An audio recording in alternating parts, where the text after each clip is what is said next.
Ongoing confusion tonight about the scale of job losses being faced by staff at the Royal Bank of Scotland. Speaking to MPs earlier, one of the bank's bosses said around 260 jobs would go in Scotland, but RBS has since sought to distance itself from that figure. The Scottish Affairs Committee is now demanding clarification. Our Westminster reporter Tim Reid has the story. He might not have come to Parliament intending to announce job losses, but the Royal Bank's deputy head certainly appeared to. Can I just clarify, Mr Bell, whether it's 2,700 or 2,300? I think we've been through that before. There's no new announcement today.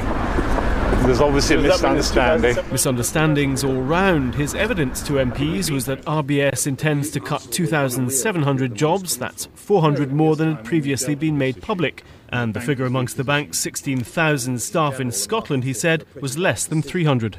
At the moment, if I had to come up with an exact figure, it would be like 260. Is that definitive enough? Well, that's very definitive. I mean, if you have as definitive a figure as that, I don't know why you don't. It could be 270, it could be 240, it's not 800.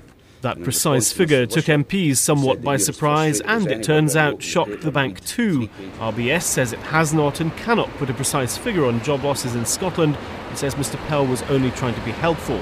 He also came under fire over Sir Fred Goodwin's pension. You just clearly haven't grasped the gravity of the situation and the anger both in this committee and in Scotland as to what you've done. But committee members are unhappy about the bank boss's evidence and want an urgent clarification over jobs. What I'm doing is I'm asking the chairman of the committee to recall Mr Pell so that he can give us some understanding of where this number came from and what actually the real number is. We're not doing interviews, we've just given a very full explanation to the select committee, so we'll just leave it there if you don't mind, gentlemen. There is a discrepancy over the figure. There's no discrepancy, there was no new announcement today. Another difficult day for the Royal Bank, which ends more in confusion than clarity. Tim Reid reporting Scotland, Westminster. Newsnight Scotland is starting in half an hour on BBC Two.